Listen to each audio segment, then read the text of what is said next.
এখানে কি মুসাল্লায় দাঁড়িয়ে নিয়ত করতে হবে ইন্নী ওয়াজহাতু ওয়াজহিয়া লিল্লাযী ফাতারাস সামাওয়াতি ওয়াল আরদ হানিফাও ওয়া মা আনা মিনাল মুশরিকিন। এটা মুসাল্লায় দাঁড়িয়ে পড়তে হবে। এটা যখন জোহরের সালাত আদায় করবেন তখন এটা মুসাল্লায় দাঁড়িয়ে পড়তে হবে। এটা কাদের কথা? এটা মাযহাবী ভাইদের কথা। এটা কার কথা? এটা মাযহাবী ভাইদের কথা, এটা হানাফি ভাইদের কথা। অথচ এটা কোরআন মাজিদের আয়াতগণ। রাসূলুল্লাহ সাল্লাল্লাহু আলাইহি ওয়াসাল্লাম কখনো কখনো তিনি নফল সালাতে এই সূরার এই দোয়াটি পাঠ করতেন, ওয়াজহাতু ওয়াজহিয়া লিল্লাযী ফাতারাস সামাওয়াতি ওয়াল আরদি হানিফাও ওয়া মা আনা মিনাল মুশরিকিন। এই দোয়াটা রাসূল সাল্লাল্লাহু আলাইহি ওয়াসাল্লাম কখন পাঠ করতেন? যখন তিনি নফল সুন্নাত পড়তেন, নফল সালাত আদায় করতেন, তখন তিনি বুকে হাত বেঁধে সানার পরিবর্তে পড়তেন। আর আমরা বলেছি যে এই মুসাল্লায় দাঁড়িয়ে আগে পড়তে হবে। আমি নিয়ত করছি জোহরের 4 রাকাত নামাজ, ইন্নী ওয়াজহাতু ওয়াজহিয়া লিল্লাযী ফাতারাস সামাওয়াতি ওয়াল আরদ হানিফাও ওয়া মা আনাল মুশরিকিন। তাকবীরে তাহরিমার সময় দুইটি হাতকে কাঁধ অবধি উঠাতেন। কি অবধি? কাঁধ অবধি। এরপরে রাসূল সাল্লাল্লাহু আলাইহি ওয়াসাল্লাম তাকবীরে তাহরিমা বলে আল্লাহু আকবার বলতেন এবং ডান হাতটা বাম হাতের উপর রাখতেন। কোথায় রাখতেন? ডান হাতটা বাম হাতের উপর রেখে হালকা থাকবে, এরকম ফাঁক থাকবে না। কেমন ফাঁক থাকবে? এরকম হালকা ফাঁক থাকবে, আঙুলগুলোর মাঝে ফাঁক থাকবে, আঙুলগুলো সোজা থাকবে। আর কাঁধ অবধি উঠিয়ে আল্লাহু আকবার বলে বুকের নিচে। এ সম্পর্কে রাসূল সাল্লাল্লাহু আলাইহি ওয়াসাল্লামের একটাও হাদিস বর্ণিত হয়নি। এ সম্পর্কে রাসূল সাল্লাল্লাহু আলাইহি ওয়াসাল্লামের একটাও হাদিস নেই। এরপরে বুকে নাভির উপরে আর বুকের নিচে হাত বানা কোনটা বুঝাতে চাইছেন? হাত বানা আপনাকে বুঝাতে চাইছি পেটের ওপরে। এখন বেশিরভাগ প্রায় মুসাল্লি কোথায় হাত বানছে? পেটের উপরে। ভাই, গায়ে যদি সুখ না থাকে সালাত আদায় করে লাভ হবে না।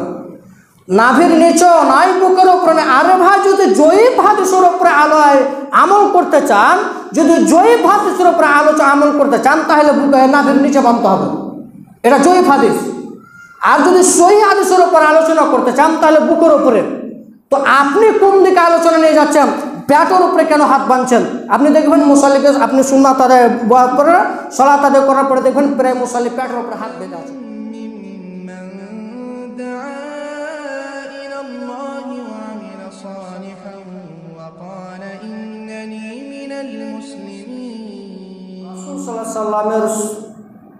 সুন্নাত অনুযায়ী না হয় তাইলে আমাদের সালাত কবুল হবে না।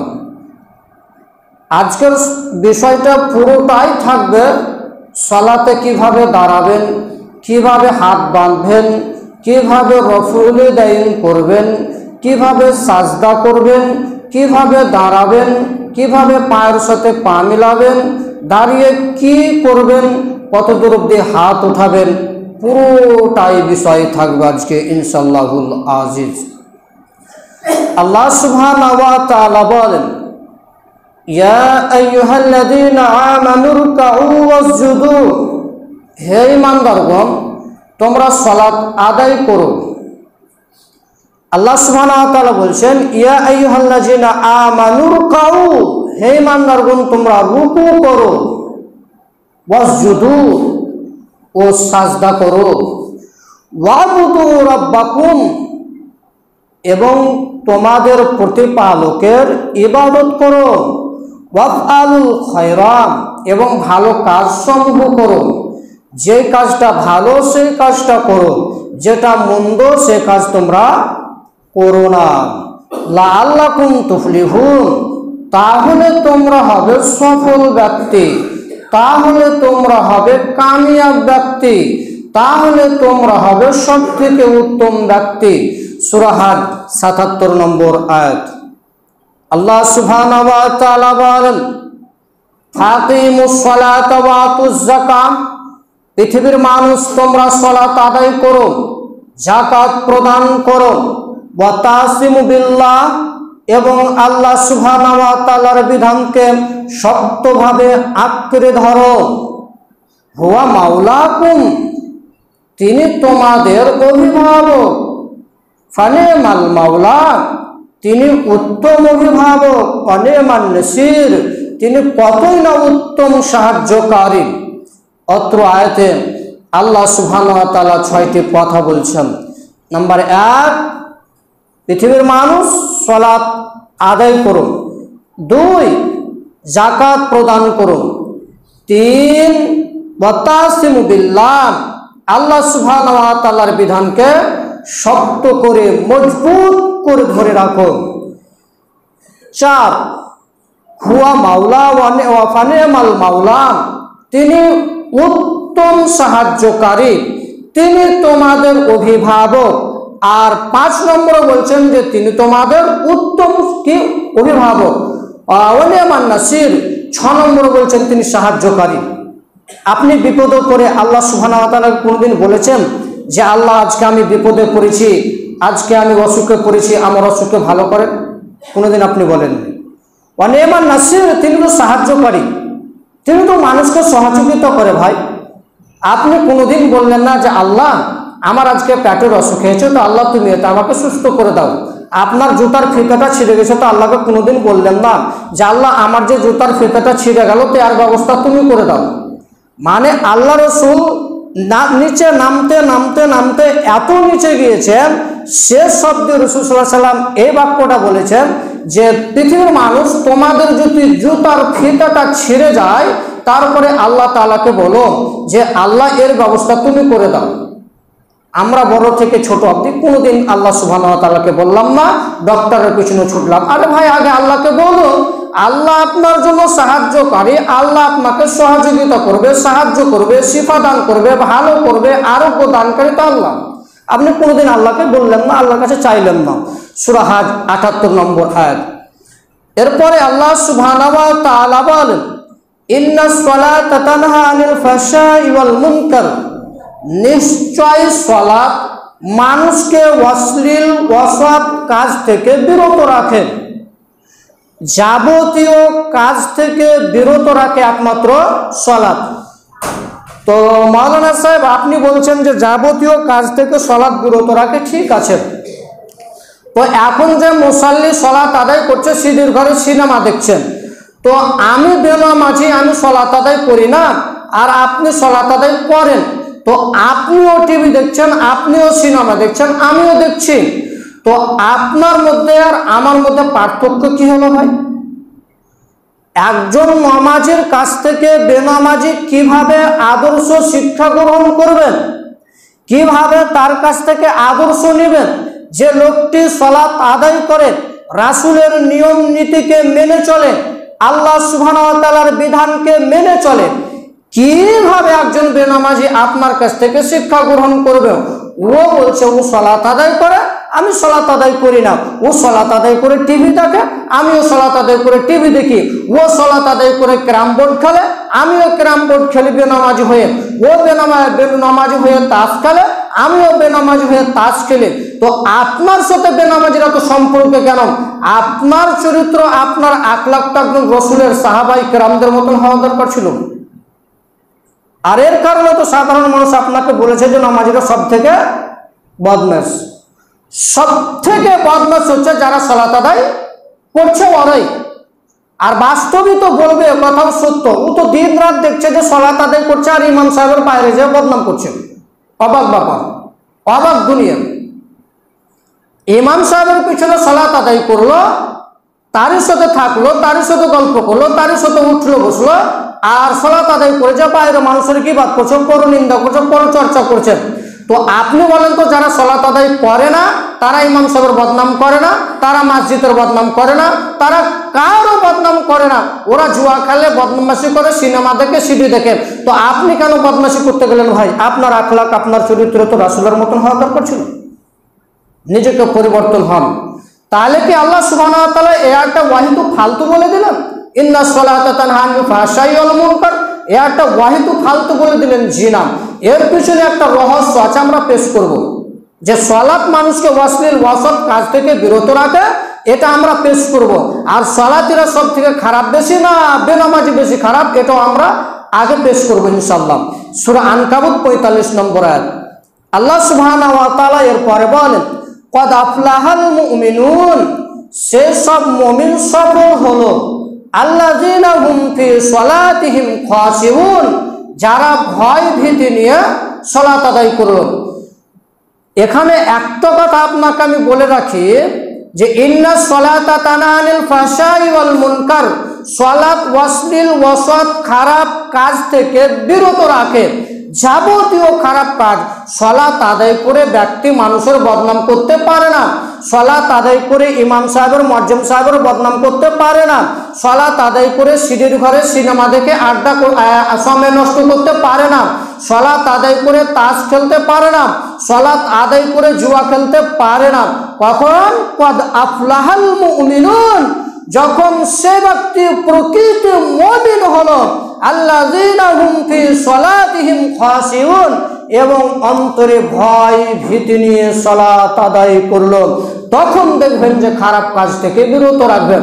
ও বারে বার বলবে, ভাই আমি সালাত আদায় করি, আমি জুয়া খেলবো না, আমি সালাত আদায় করি, আমি তাস খেলবো না, আমি সালাত আদায় করি, মানুষের বদনাম করব না, আমি সালাত আদায় করি, আমি মানুষের সাথে চুগলখড়ি করব না, আমি সালাত আদায় করি, আমি সুদ খাবো না, আমি সালাত আদায় করি, মানুষের অন্যায়ভাবে সম্পদ দখল করব না। তখন আল্লাযীনা হুম ফি সলাতিহিম খাশিউন, যার অন্তরে আল্লাহর ভয় থাকবে। আল্লাহর ভয় ছাড়া, এই অন্তরে আল্লাহর ভয় ছাড়া আপনি সালাত আদায় করে 5 পয়সা লাভ করতে পারবেন না। সম্মানিত উপস্থিতি, যারা ঘুমাচ্ছেন তাদেরকে উঠিয়ে দেন। আমি আজকে আলোচনা করব না আর আপনি মুড়ি বুঝিয়ে ঘুমাবেন, এটা আমরা মেনে নিতে পারি না। আপনি জুমার ঘরে এসেছেন আলোচনা শোনার জন্য। এই জন্য আব্দুর রাজ্জাক বিন ইউসুফ হাফিজাহুল্লাহ উনি বলেন যে যারা 5 ওয়াক্তের সালাতে আসে না ওরা জুমার ঘরে আসে, যারা জুমার ঘরে আসে না ওরা ঈদগাহর ময়দানে যায়।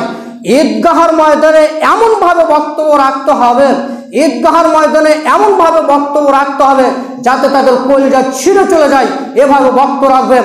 মানুষ যাতে মনে করেন যে ঈদের মাঠে বক্তব্য হলো, মানুষ যাতে মনে করেন ঈদের মাঠে বক্তব্য হলো। 5 ওয়াক্তের সালাতে যারা আসে না তারা জুমার খুতবাতে আসে। জুমার খুতবায় এমনভাবে আলোচনা করা দরকার যাতে তার 40 বছর অবধি এই আলোচনা মনে রাখতে হবে। আর আপনি ঘুমাবেন তো আপনি কি আলোচনা শুনবেন? যাদের কাছে তো লক্ষ লক্ষ কোটি কোটি শ্রোতা রয়েছে তারা তো কোরআন হাদিসের কথা বলে না, তারা 40 মিনিট 50 মিনিট গল্প পেয়ে গীবাত পেয়ে মানুষের পরনিন্দা পরচর্চা করে এভাবে সময় কাটাচ্ছেন। আমরা আলোচনার মধ্যে হাদিস এবং কোরআনের বাইরে একটা কথা কোনোদিন বলবো না, এবং আজ পর্যন্ত বলবো না, ভবিষ্যতেও বলবো না। যেটাই আলোচনা করব কোরআন এবং হাদিস থেকে। আর এই কোরআন হাদিসের আলোচনা আপনাকে মনোযোগ সহকারে শুনতে হবে, আপনি ঘুমাতে পাবেন না। একেবারে চোখটা আমার দিকে লক্ষ্য রাখুন এবং আলোচনা শুনুন, দেখি আপনার উপকার করতে পারি কি পারি না। এরপরে হাদিস, আনাস রাদিয়াল্লাহু তাআলা আনহু قال قال رسول الله صلى الله عليه وسلم أول ما يحاسب به عبد يوم القيامة الصلاة।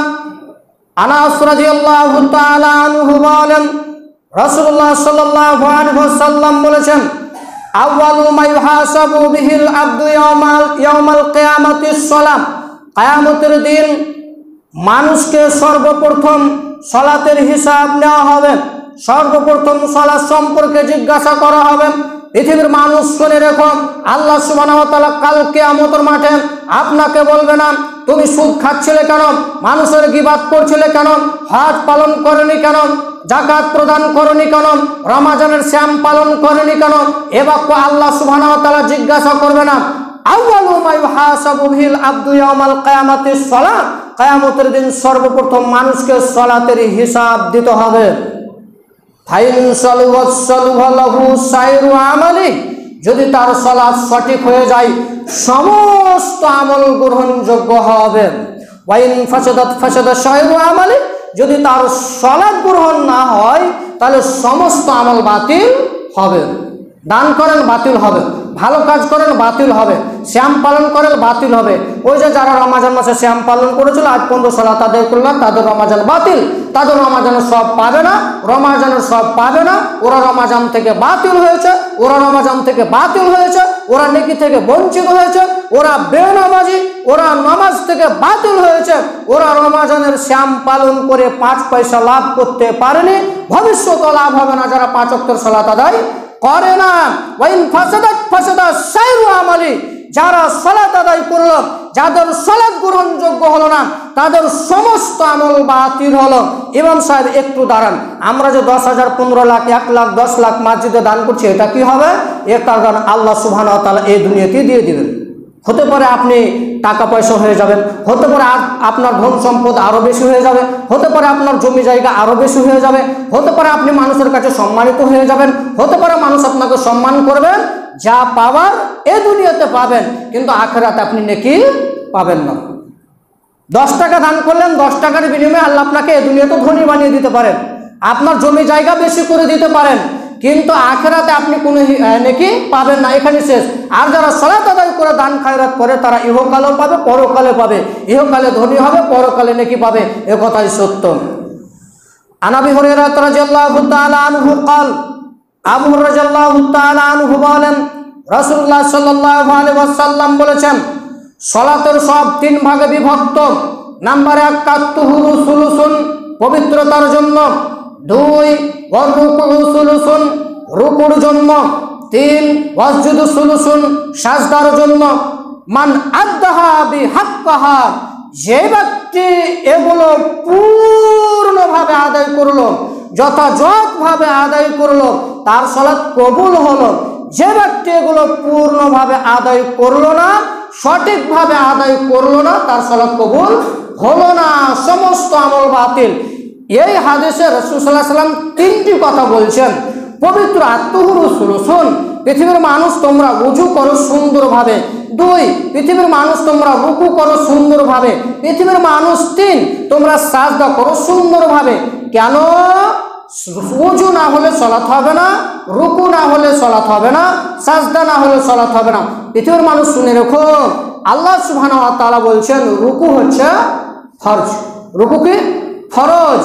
আল্লাহ তাআলা বলছেন ইয়া আইয়ুহাল্লাযিনা আমানুর কাউ, এখানে কোরআন মাজিদের আয়াত আছে যে তোমরা রুকু করো, মানে রুকু করা হচ্ছে ফরজ। ওয়াসজুদু, এবং সাজদা করো, তাহলে সাজদা করা হচ্ছে ফরজ, এটি করতে হবে। এগুলো যে ব্যক্তি আদায় করলো তার সালাত কবুল হলো, যে ব্যক্তি এগুলো আদায় করলো না তার সালাত হলো না। এরপর হাদিস, আন আবি হুরায়রা রাদিয়াল্লাহু তাআলা আনহু قال, قال রাসূলুল্লাহ সাল্লাল্লাহু আলাইহি ওয়াসাল্লাম, আবু হুরায়রা রাদিয়াল্লাহু তাআলা আনহু বলেন, রাসূলুল্লাহ সাল্লাল্লাহু আলাইহি ওয়াসাল্লাম বলেছেন, as-সালাওয়াতুল খামস, 5 ওয়াক্তের সালাত, ওয়াল জুমআতু ইলা জুমআ, এক জুমা হতে অপর জুমা, ও রমাজানু ইলা রমাজান, এক রমাজান হতে অপর রমাজান, মুকাফফিরাতুল লিমা বাইনাহুন্না, পৃথিবীর মানুষ শুনে দেখো, এর মধ্যে যা পাপ করলো তা কাফারা হলো। এক জুমা হতে অপর জুমা যা পাপ করলো, এক রমাজান হতে অপর রমাজান যা পাপ করলো, সমস্ত গুনাহ কাফারা হয়ে গেল, মানে সমস্ত গুনাহ আল্লাহ সুবহানাহু ওয়া তাআলা মাফ করে দিবেন।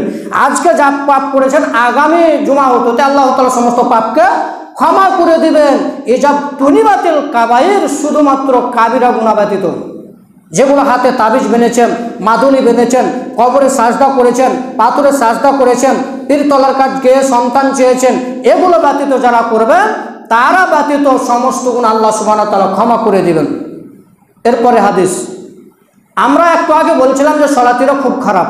এবার আপনাকে দেখাবো যে সলাতিরা যারা সলাত আদায় করে না তারা নিকৃষ্টতম খারাপ। দেখেন, আন আবি হুরায়রা রাদিয়াল্লাহু তাআলা আনহু قال, জাআ ইলা নবী সাল্লাল্লাহু আলাইহি ওয়াসাল্লাম ইন্না ফুলানান ইউসাল্লি বিল লাইল।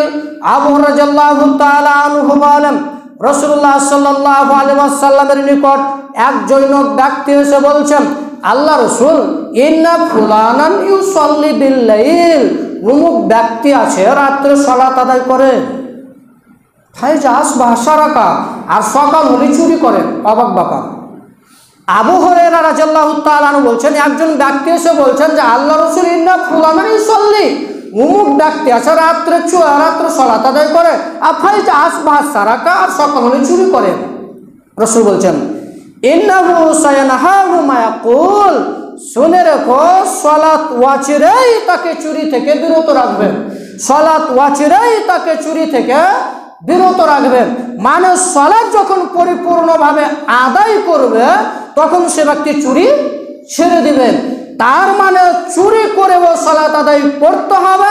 আব্দুল্লাহ বিন আব্দুর রাজ্জাক এই বাক্যটি বলেছেন যে একটি মানুষ মদ্য খেলেও তাকে সালাত আদায় করতে হবে, একজন মানুষ সিগারেট খেতে খেতে সালাত আদায় করতে হবে, একজন মানুষ মদ খেতে খেতে সালাত আদায় করতে হবে। এটা গুরুত্বটা বোঝানোর জন্য, তাই বলে আপনি মদ পান করে মসজিদে সালাত আদায় করতে আসতে পারেন না। এটা গুরুত্ব, এটা ফজিলত বোঝার জন্য এই আলোচনা এভাবে করানো হয়েছিলেন। আপনি সিগারেট খেলে আপনাকে সালাত আদায় করতে হবে, আপনি চুরি করলে আপনাকে সালাত আদায় করতে হবে, আপনি সুদ খেলে আপনি সালাত আদায় করতে হবে, আপনি বেঈমানি করলে আপনাকে সালাত আদায় করতে হবে, আপনি রাহাজানি করলে আপনাকে সালাত আদায় করতে হবে, আপনি যদি বনের সম্পত্তি দখল করেন তারপর আপনাকে সালাত আদায় করতে হবে। সালাত আদায় করবে না এরকম কোনো বিকল্প অন্তত পুরুষের জন্য নাই, নারীদের জন্য 2-1 দিন মাসিক হজের কারণে ছুটি আছে, অন্তত পুরুষের 60 টাকা অবধি আপনাকে সালাত আদায় করতেই হবে। আজকে কিন্তু আপনাকে আমি বলতে আসিনি যারা সালাত আদায় করে না তারা কাফের, যারা সালাত আদায় করে না তারা মুশরিক। আজকে আমি ওই কথা বলতে আসিনি, পরবর্তীতে আলোচনা ইনশাল্লাহ আসবে। আজকে আলোচনা শিখাতে এসেছি সালাতের পদ্ধতি। আল্লাহ তুমি সকল মানুষকে সালাতের পদ্ধতি এবং সালাতকে গুরুত্ব দেওয়ার চেষ্টা করে সকল বলি আল্লাহুম্মা আমিন। আলহামদুলিল্লাহ ওয়াহদা ওয়াসসালাতু ওয়াসসালামু আলা মান লা নাবিয়্যা বা'দা আম্মা বা'দ। আলোচনা লম্বা ভাই, সময় কম, আলোচনা লম্বা, সময় কম। এরপরে আপনাকে আমি দেখাবো, এবার একটু গুরুত্বপূর্ণ আলোচনা হবে, এবার শুনবেন। দ্বিতীয় জুমার খুতবার আলোচনার বিষয় হচ্ছে সালাতের পদ্ধতি। রাসূলুল্লাহ সাল্লাল্লাহু আলাইহি ওয়াসাল্লাম যখন সালাতে দাঁড়াতেন তখন তিনি কিবলামুখী করতেন, তিনি কিবলার দিকে মুখ করে দাঁড়াতেন। আর কতটা তিনি দাঁড়াতেন আমার দিকে লক্ষ্য রাখবেন। আপনার শরীর যে পরিমাণ, আপনার শরীর যে পরিমাণ, ওই পরিমাণ জায়গা আপনি নেবেন। আলোচনা খুব গুরুত্বপূর্ণ ভাই, আপনি শুনবেন। এবার আপনার যা শুনলেন ওদিকে প্রথম খুতবা যা শুনলেন, দ্বিতীয় খুতবাটা আরও গুরুত্বপূর্ণ। আপনি সালাতে দাঁড়াবেন, আপনার শরীর যতটা জায়গা প্রয়োজন আপনি এতটা ফাঁক করেছেন, যে মধ্যখানে ফাঁকা, যখন সাজদা গেছেন তখন মধ্যখানে পায়ের সাইড ফাঁকা হয়ে গেছে। এটা দাঁড়ানোর নিয়ম নয়, এটা দাঁড়ানোর নিয়ম নয়। দাঁড়াতে হবে আপনার শরীরটা যেন স্ট্রং থাকে, ভালোভাবে দাঁড়িয়ে থাকতে পারেন, যাতে আপনি সাজদা করতে পারেন। রাসূলুল্লাহ সাল্লাল্লাহু আলাইহি ওয়াসাল্লাম কিবলার দিকে মুখ করতেন। এরপরে তিনি তাকবীরে তাহরিমার সাথে সাথে 2 হাত কাঁধ অবধি উঠাতেন। কি অবধি উঠাতেন? 2 হাত কাঁধ অবধি উঠাতেন। এই তাকবীরে তাহরিমার সময় 2টি হাতকে কাঁধ অবধি উঠাতেন। কি অবধি? কাঁধ অবধি। এরপরে রাসূল সাল্লাল্লাহু আলাইহি ওয়াসাল্লাম তাকবীরে তাহরিমা বলে আল্লাহু আকবার বলতেন এবং ডান হাতটা বাম হাতের উপর রাখতেন। কোথায় রাখতেন? ডান হাতটা বাম হাতের উপর রেখে আলা সাদরি, বুকের উপর রাখতেন। তিনি ডান হাতটা বাম হাতের উপর রাখতেন। এরপরে একটা কথা আপনাকে আমি বলে রাখি, যে রফুলে ইয়াদাইন করার সময়, হাত দুটাকে উঠানোর সময় আঙুলগুলো কি জমা জমা থাকবে নাকি ফাঁক ফাঁক থাকবে? রাসূলুল্লাহ সাল্লাল্লাহু আলাইহি ওয়াসাল্লাম যখন রফুল ইয়াদাইন করতেন, হাত দুটিকে উঠাতেন, তখন হাতগুলি একেবারে সোজা থাকতেন, একেবারে সোজা, জড়ো সড়ো থাকতেন না, এরকম জড়ো থাকতেন না, এরকম জড়ো থাকতেন না। আমরা যারা মুসাল্লি আছি যখন তাকবীরে তাহরিমা বলি আল্লাহু আকবার, কি বলি ভাই? আল্লাহু আকবার। আঙুলগুলো কোকড়া কোকড়া হয়েছে, সাত হয়নি, আঙুলগুলো কোকড়া কোকড়া হয়েছে, সাত হয়নি, এই অবস্থায় বলছে আল্লাহু আকবার। তো রাসূল সাল্লাল্লাহু আলাইহি ওয়াসাল্লাম সাত করতেন, আঙুলগুলোকে সিজা থাকতেন এবং আঙ্গুলগুলোর মাঝে ফাঁকা রাখতেন। আঙ্গুলগুলোর মাঝে খুব একটা বেশি ফাঁকা রাখতেন না এবং তিনি একটার সাথে আরেকটাকে মিলিয়ে রাখতেন না। আলোচনা শুনবেন ধৈর্য সহকারে। একটার সাথে আরেকটাকে মিলিয়ে দিতেন না, মানে এভাবে মিলিয়ে দিতেন না, হালকা ফাঁক থাকতেন, এরকম থাকতেন, এরকম। রাসূলুল্লাহ সাল্লাল্লাহু আলাইহি ওয়াসাল্লাম এরকম রাখতেন। এই একটার সাথে আরেকটাকে রাসূল মিলিয়ে দিতেন না। তো রফুল ইয়াদাইন করার সময় আঙুলগুলো এভাবে সিধা থাকবে, আর এই যে ফাঁক দেখছেন ফাঁক থাকবে, আঙুলগুলো ফাঁক থাকবে, এরকম ফাঁক থাকবে না। কেমন ফাঁক থাকবে? এরকম হালকা ফাঁক থাকবে, আঙুলগুলোর মাঝে ফাঁক থাকবে, আঙুলগুলো সোজা থাকবে, আর কাঁধ অবধি উঠিয়ে আল্লাহু আকবার বলে বুকের উপরে হাত বাঁধবেন। এদেশে প্রচলিত আছে বুকের উপরে হাত বাঁধা 3টি প্রচলিত আছে। নাম্বার 1 নাভির নিচে, নাম্বার 2 নাভির ওপরে বুকের নিচে, নাভির ওপরে বুকের নিচে, নাম্বার 3 বুকের ওপরে। তবে শুদ্ধ বিশুদ্ধ মত হচ্ছে বুকের ওপরে, নাভির নিচে হাত বানা সম্পর্কে কয়েকটি হাদিস আছে যা সবটি জয়ীফ। আবু দাউদে যতটি হাদিস আছে সব জয়ীফ। আর নাভির ওপরে বুকের নিচে এ সম্পর্কে রাসূল সাল্লাল্লাহু আলাইহি ওয়াসাল্লামের একটাও হাদিস বর্ণিত হয়নি। এ সম্পর্কে রাসূল সাল্লাল্লাহু আলাইহি ওয়াসাল্লামের একটাও হাদিস নেই। এরপরে বুকে নাভির ওপরে আর বুকের নিচে হাত বানা কোনটা বুঝাতে চাইছেন? হাত বানা আপনাকে বুঝাতে চাইছি পেটের ওপরে। এখন বেশিরভাগ প্রায় মুসাল্লি কোথায় হাত বানছে? পেটের উপরে ভাই। গায়ে যদি সুখ না থাকে সালাত আদায় করে লাভ হবে না। নাভির নিচেও নয়, বুকের উপরে নয়। আরে ভাই, যদি জয়ীফ হাদিসের উপরে আলোয় আমল করতে চান, যদি জয়ীফ হাদিসের উপরে আমল করতে চান, তাহলে নাভির নিচে বানতে হবে, এটা জয়ীফ হাদিস। আর যদি সহিহ হাদিসের উপর আলোচনা করতে চান তাহলে বুকের উপরে। তো আপনি কোন দিকে আলোচনা নিয়ে যাচ্ছেন? পেটের উপরে কেন হাত বাঁধছেন? আপনি দেখবেন মুসাল্লিকে, আপনি সুন্নাত আদায় করে সালাত আদায় করার পরে দেখবেন প্রায় মুসাল্লি পেটের উপরে হাত বেঁধে আছে। প্রায় মুসাল্লি পেটের উপরে হাত বানা আছে। পেটের উপরে হাত বানা সম্পর্কে একটাও হাদিস রাসূল সাল্লাল্লাহু আলাইহি ওয়াসাল্লাম থেকে বর্ণিত হয়নি। বুকের উপরে হাত বাঁধতে হবে। এবার আমি হাদিস দেখেন বুকের উপরে হাত বানা সম্পর্কে। আন ওয়াইল ইবনে হুদর রাদিয়াল্লাহু তাআলা আনহু قال ওয়াইল ইবনে হুদর রাদিয়াল্লাহু তাআলা আনহু বলেন, সাল্লায়াত মা'আন নবী সাল্লাল্লাহু আলাইহি ওয়াসাল্লাম ফাওয়াজা ইয়াদাহুল ইমনা আলা ইয়াদিহিল ইসরা আলা সাদরিহি। ওয়াইল ইবনে হুদর রাদিয়াল্লাহু তাআলা আনহু বলেন, আমি রাসূল সাল্লাল্লাহু আলাইহি ওয়াসাল্লামের সাথে সালাত আদায় করেছি। তিনি ডান হাত বাম হাতের উপর রাখতেন। তিনি ডান হাত বাম হাতের উপর রাখতেন আলা সাদরিহি, এবং তিনি সিনার উপর রাখতেন। ওয়াইল ইবনে হুজর বলছেন যে রাসূল ডান হাতটা বাম হাতের উপর রাখতেন আলা সাদরিহি, এবং সিনার উপর রাখতেন। সদা সর্বদা তিনি সিনার উপরে হাত বাঁধতেন। প্রকাশ থাকে যে ডান হাত বাম হাতে রাখা সম্পর্কে 18 জন সাহাবী এবং 2 জন তাবেঈ, মোট 20টি হাদিস রয়েছে ডান হাত বাম হাতের উপর রাখা সম্পর্কে আলা সাদরি সিনার উপরে। 18 জন সাহাবী, 2 জন তাবেঈ থেকে মোট 20টি হাদিস বর্ণিত হয়েছে। এরপরে আমরা দেখাবো বুকের উপরে হাত বেঁধে আমরা দোয়ায়ে সানা পড়ব। কি পড়ব ভাই? আর একটা কথা এখানে আমরা বলতে ভুলে গেছি যে আপনি এখন জোহরের সালাত আদায় করবেন, তাহলে কি জোহরের সালাতের জন্য নিয়ত করতে হবে? এখানে কি মুসাল্লায় দাঁড়িয়ে নিয়ত করতে হবে? ইন্নী ওয়াজহাতু ওয়াজহিয়া লিল্লাযী ফাতারাস সামাওয়াতি ওয়াল আরদ হানিফাও ওয়া মা আনা মিনাল মুশরিকিন। এটা মুসাল্লায় দাঁড়িয়ে পড়তে হবে। এটা যখন জোহরের সালাত আদায় করবেন তখন এটা মুসাল্লায় দাঁড়িয়ে পড়তে হবে। এটা কাদের কথা? এটা মাযহাবী ভাইদের কথা। এটা কার কথা? এটা মাযহাবী ভাইদের কথা, এটা হানাফি ভাইদের কথা। অথচ এটা কোরআন মাজিদের আয়াতগণ। রাসূলুল্লাহ সাল্লাল্লাহু আলাইহি ওয়াসাল্লাম কখনো কখনো তিনি নফল সালাতে এই সূরার এই দোয়াটি পাঠ করতেন, ওয়াজহাতু ওয়াজহিয়া লিল্লাযী ফাতারাস সামাওয়াতি ওয়াল আরদি হানিফাও ওয়া মা আনা মিনাল মুশরিকিন। এই দোয়াটা রাসূল সাল্লাল্লাহু আলাইহি ওয়াসাল্লাম কখন পাঠ করতেন? যখন তিনি নফল সুন্নাত পড়তেন, নফল সালাত আদায় করতেন, তখন তিনি বুকে হাত বেঁধে সানার পরিবর্তে পড়তেন। আর আমরা বলেছি যে এই মুসাল্লায় দাঁড়িয়ে আগে পড়তে হবে। আমি নিয়ত করছি জোহরের 4 রাকাত নামাজ, ইন্নী ওয়াজহাতু ওয়াজহিয়া লিল্লাযী ফাতারাস সামাওয়াতি ওয়াল আরদ হানিফাও ওয়া মা আনাল মুশরিকিন। আল্লাহু আকবার। এলা বাতিল। এলা কি ভাই? বাতিল। এটা তো নিয়াত বানা দোয়া ভাই। এটা কিসের দোয়া? নিয়াত বানা দোয়া। নফল সালাতে আপনি পড়তে পারেন, নফল সুন্নাতে এটা পড়তে পারেন। মাযহাবী ভাই হানাফিরা বলেছে এটা পড়তে হবে, দিয়ে বলতে হবে ইন্নামাল আমানু বিন্নিয়াত। ইমাম বুখারী হাদিস নিয়ে এসেছে যে প্রত্যেকটি কাজ নিয়তের উপর নির্ভর করে। এরপরে আপনি কোন সানা পড়বেন? নাসরুদ্দিন আলবানী রাহমাহুল্লাহ আলাইহি বলেন, আল্লাহুম্মা বাইদ বাইনি ওয়া বাইনা খাতায়ায়া কামা বাতা। এটা হচ্ছে সবথেকে ভালো দোয়া। এই দোয়াটা হচ্ছে সবথেকে ভালো দোয়া। এটা হচ্ছে গুরুত্বপূর্ণ দোয়া। এর মর্যাদা, এর মান, এর মানে, এর মতলব সবথেকে ভালো। আর যারা বলবে আল্লাহুম্মা ইন্নাকা সুবহানাকা আল্লাহুম্মা ওয়া বিহামদিকা ওয়া তাবারাকা ইসমুকা ওয়া তাআলা জাদ্দুকা লা ইলাহা গায়রুকা, এটা বলা যায়, এটা বলতে পারে, কিন্তু আল্লাহুম্মা বাইদ বাইনি ওয়া বাইনা খাতায়ায়া আর সমান নয়। এর মানে মতলব আর সমান হতে পারে না। তাহলে আল্লাহুম্মা বাইদ বাইনি ওয়া বাইনা খাতায়ায়া এটাই পড়ার চেষ্টা করবেন, এটাই ভালো দোয়া।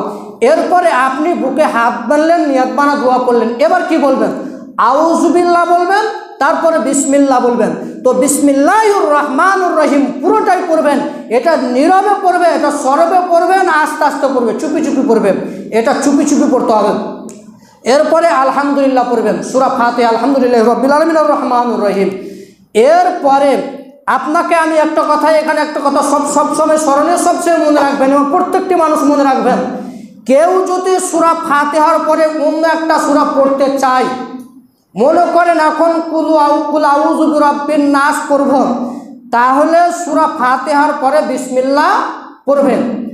আবার কেউ যদি বলেন যে আলিফ লাম মিম বাদ দিয়ে, মানে সূরার মধ্যখান থেকে পড়ব, আপনি যদি ওয়াত্তিনি ওয়াজাইতুনি ওয়াতুরি সিনিন ওয়াহাদাল বালাদিল আমিন এটা বাদ দিয়ে কোনখান থেকে পড়বেন?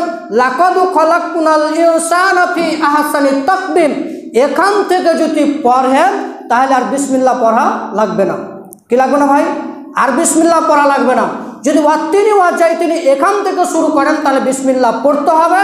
আর যদি বলেন লাকাদ খলাকনাল ইনসানা ফি আহসানি তাকবীম, এই আয়াত থেকে যদি পড়ে তাহলে বিসমিল্লাহ পড়া লাগবে না। কোরআন মাজিদের এরকমই, সালাতের অবস্থায় এরকমই। তাহলে এবার বিসমিল্লাহ আউযুবিল্লাহ হলো, অন্য একটি সূরা হলো, মধ্যখানে একটা হাদিস আমরা ছেড়ে এসেছি, আমিন কখন বলতে হবে। এবার হাদিস আন ওয়াইল ইবনে হুজর রাদিয়াল্লাহু তাআলা আনহু قال কানা রাসূলুল্লাহ সাল্লাল্লাহু আলাইহি ওয়াসাল্লাম, ওয়াইল ইবনে হুজর রাদিয়াল্লাহু তাআলা আনহু বলেন, রাসূলুল্লাহ সাল্লাল্লাহু আলাইহি ওয়াসাল্লাম বলেছেন, ইজা ক্বারা ওয়ালা যাল্লিন ক্বালা আমিন। ওয়াইল ইবনে হুজর রাদিয়াল্লাহু তাআলা আনহু বলেন, রাসূলুল্লাহ সাল্লাল্লাহু আলাইহি ওয়াসাল্লাম যখন গায়রিল মাগদুবি আলাইহিম ওয়ালা যাল্লিন বলতেন, ক্বালা আমিন, তখন তিনি আমিন বলতেন। এখানে আরেকটা কথা মনে রাখি, যারা বলছেন যে ওয়ালা যাল্লিন নাকি ওয়ালা যাল্লিন, কোনটা হবে ভাই? কায়দা খুব মনে রাখবেন। সাধারণ মানুষ সাধারণ মানুষের মতন থাকবেন। যারা সাধারণ মানুষ সাধারণ মানুষের মতন থাকবেন। কেউ ওয়ালা যাল্লিন বললো, কেউ ওয়ালা যাল্লিন বললো, পার্থক্য করতে যাবেন না। ওটা মাখরাজের ব্যাপার, ওটা মাখরাজের ব্যাপার। আপনি মাখরাজ সম্পর্কে পড়েননি, অতএব কোনো আলেম উলামার সাথে তর্ক বিতর্ক করবেন না। যা বলছে সব ঠিক বলছে।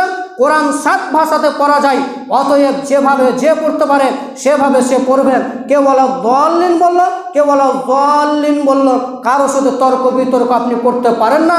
আমরা দেখেছি যারা মাদ্রাসায় হেজ করেছে, কারি করেছে, কোরআন মুখস্থ করেছে, তারা নাকি বলা যাল্লিন বলেছে, সাধারণ মানুষ তাদের সাথে ঝামেলা লাগাচ্ছে। আরে ভাই, তারা তো পুরো কোরআন মুখস্থ করেছে, তাদের সাথে কেন তর্ক করছেন? ওরা বলা যাল্লিন বলছে, ওদেরটা ঠিক আছে। আমরা বলা যাল্লিন বলছি, আমাদেরটা আমাদের কাছে ঠিক আছে। সাধারণ মানুষ মাখরাজ বুঝেন না, বুঝতে যায়েন না। যেটুকু শিখেছেন ওটুকু শিখেন, বোঝার চেষ্টা করতে পারেন, তর্ক বিতর্ক করতে পারেন না। ওয়ালা যাল্লিন বললো ঠিক আছে, ওয়ালা যাল্লিন বললো ঠিক আছে, দুটাই বাক্য ঠিক আছে, দুটাই কি মানা যায়। তাহলে আমিনটা কখন বলবেন? ওয়াইল ইবনে হুজর রাদিয়াল্লাহু তাআলা আনহু বলছেন, যখন ইমাম বলবে আমিন তখন মুক্তাদি বলবে আমিন। আর আমরা বর্তমান সময়ে এসে কি বলেছি? ইমাম আমিন বলেনি, মুক্তাদি আমিন বলে দিয়েছে। মুক্তাদি কি বলেছে ভাই? মুক্তাদি আমিন বলে দিয়েছে। আরে ভাই, ইমাম তো আমিন বলেনি, শুধু ইমাম বলেছে ওয়ালা যাল্লিন, আর মুক্তাদি বলছে আমিন। ইমাম আমিন বলল না, মুক্তাদি আমিন বলে দিল। রসুল বলছেন যে রাসূলুল্লাহ সাল্লাল্লাহু আলাইহি ওয়াসাল্লাম গায়রিল মাগদুবি আলাইহিম ওয়ালা যাল্লিন, তারপরে তিনি আমিন বলতেন, মুক্তাদিগণ আমিন বলতেন। ইয়ারফাউ বিহা সাওতাহু, আর আমিনের আওয়াজটা খুব জোরে হতো, গুম গুম গুম গুম করে শব্দ হতো মসজিদে। এখানে মাযহাবী ভাইরা বলেছেন যে জোরে আমিন বলে কেন জানো? যাদের রাসূল সাল্লাল্লাহু আলাইহি ওয়াসাল্লাম কেন জোরে আমিন বলতে বলেছেন? এই জন্য জোরে আমিন বলতে বলেছেন যে পিছন দিককার সাহাবীরা যাতে পালিয়ে না যায়, যাতে রাসূল বুঝতে না পারে যে পিছনে মুসাল্লি আছে না চলে গিয়েছে, যাতে রাসূল বুঝতে পারে, এই জন্য জোরে আমিন বলতে পাবে। মাযহাবী ভাইরা 2টা বদনাম লাগাচ্ছে রাসূলের উপরে। কয়টি বদনাম লাগাচ্ছে? 2টি। এক, জোরে আমিন বলা রাসূল সাল্লাল্লাহু আলাইহি ওয়াসাল্লামের সুন্নাত। 2, রাসূল সাল্লাল্লাহু আলাইহি ওয়াসাল্লামের শিক্ষা, রাসূল সাল্লাল্লাহু আলাইহি ওয়াসাল্লামের শিষ্টাচার এমন ছিল না। রাসূল সাল্লাল্লাহু আলাইহি ওয়াসাল্লামের শিক্ষা, রাসূল সাল্লাল্লাহু আলাইহি ওয়াসাল্লামের শিষ্টাচার এমনটা ছিল না। আরে ভাই, রাসূলের সাথে সালাত আদায় করে সাহাবায়ে কেরামরা পালিয়ে যাবে, এটা আপনি কিভাবে সাহাবীদের উপর অপবাদ দিতে পারেন? কিভাবে সাহাবীদের উপর অপবাদ দিতে পারেন? আরে সেই কথা স্মরণ হয় না আপনার কেন? আরে সে কথা স্মরণ হয় না কেন আপনার উপরে? যার বুকে ৮০, যার বুকে ১০০ খান তীর লেগে, যার বুকে ১০০ তীর লেগে তারপরও সালাত আদায় করে, কিভাবে সাহাবায়ে কেরামদের উপর আপনি বদনাম লাগাতে পারেন? যারা তীরের আঘাত খেয়েও সালাতকে ছাড়তে পারে না, যারা তলোয়ারের আঘাত খেয়েও যারা সালাতকে ছাড়তে পারে না, যাদের পিঠে তলোয়ার ঢুকিয়ে দেওয়ার পরেও সালাত ছাড়তে পারে না, রাসূলের জন্য তারা জীবনটাকে দিয়ে দেয়, তোমরা কিভাবে রাসূলের উপর বদনাম লাগাতে পারো? কিভাবে তোমরা সাহাবায়ে কেরামদের উপর বদনাম লাগাতে পারো? এটা চরম অপরাধ, এটা চরম অপরাধ, এটা চরম সাহাবীদের উপর অপবাদ লাগানো হয়েছে, এটা রাসূলের উপর চরম অপবাদ লাগানো হয়েছে। আমিন এজন্য বলা হয় না, কেউ যদি আমিন বলে এবং আমিন বলার সাথে যদি মুক্তাদির আমিন এবং ইমামের আমিন এবং ফেরেশতাদের আমিন যদি মিলে যায়, গাফিরা লাহু মা তাকাদ্দামা মিন জামবি, আল্লাহ তাআলা অতীতের সমস্ত গুনাহ ক্ষমা করে দিবেন। আমিন যদি মুক্তাদি ইমাম সবারই যদি মিলে যায়, আল্লাহ গাফিরা লাহু মা তাকাদ্দামা মিন জামবি, সমস্ত গুনাহ আল্লাহ সুবহানাহু ওয়া তাআলা ক্ষমা করে দিবেন। ইনশাআল্লাহ পরবর্তী আলোচনা নিয়ে আসবো রুকু সাজদা, পরবর্তী আলোচনা নিয়ে আসবো সূরা ফাতিহা পড়লে সালাত হবে কি হবে না, পরবর্তী আলোচনা নিয়ে আসবো। কোথায় দেখবেন মূল বিষয়টা থেকে গেল, মূল বিষয়টা ইনশাআল্লাহ আমরা পরবর্তী জুমাতে আলোচনা করব। ইয়া আল্লাহ, যে সকল মানুষ আজকে আলোচনা শুনলো এবং যেটুকু আলোচনা শুনলো সেটুকু যাতে আমল করার তৌফিক দান করে, সকল বলি আল্লাহুম্মা আমিন। এবার একটু আপনাকে আমি 1 মিনিটে জানিয়ে দিই, রফুল দান করবেন, আঙুলগুলো ফাঁক থাকবে, হালকা ফাঁক থাকবে, আঙুলগুলো শার্ট থাকবেন, বুকের উপর হাত বাঁধবেন, আমিন বলবেন ইমামের পরে, ইমামের আগলায় 3টা বিষয় আজকে শিখলেন, পরবর্তী বিষয় আমরা ইনশাআল্লাহ নিয়ে আসবো। বুকের উপরে হাত বাঁধবেন, আঙুলগুলো ফাঁক থাকবেন, ইমাম আমিন বলবো, মুক্তাদি আমিন বলবেন। আমি রুকুতে দাঁড়ানোর রুকু যাওয়ার সময় সাজদায় তাকাবেন, দাঁড়িয়ে থাকার সময় সাজদার স্থানে তাকাবেন। আল্লাহ তুমি সকল মানুষকে সঠিকভাবে সালাত আদায় করা এবং সঠিকভাবে বুঝদান করা তৌফিক দান করো, সকল বলি আল্লাহুম্মা আমিন।